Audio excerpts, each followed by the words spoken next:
Mae Jamie Stenhoff, peiriannydd dylunio o'r Flint, yn gobeithio ennill gwobr Prentis Uwch y Flwyddyn am yr ail dro ers 2016. 24-year-old Jamie has bounced back from redundancy to become a rising star at aerospace company Airbus in Broughton, saving the company €50,000 per year in lost time with one of his solutions. Enillodd nifer dda gymwysderau trwy Goleg Cambria, yn cynnwys gradd anrhydedd dosbarth cyntaf mewn perianneg awyrennegol a gweithgynhyrchu.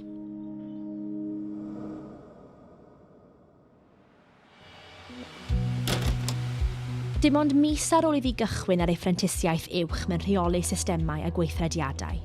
Bu'n rhaid i Lee Price ymdopi am marwolaeth Rob, ei gŵr ers 36 o flynyddoedd.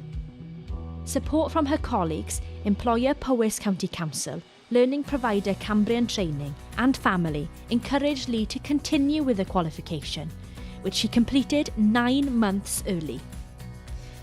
The 59-year-old Senior Quality and Environmental Standards Officer from Rhaeadr says apprenticeships can transform a person's knowledge, ability and skills.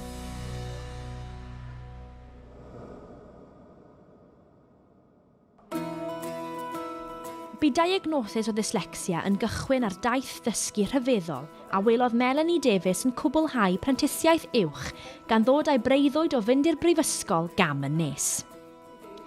Cyn gwneud y brentisiaeth uwch gyda busnes a Llandrillo Menai, roedd wedi ysgoi cymwysterau academaidd.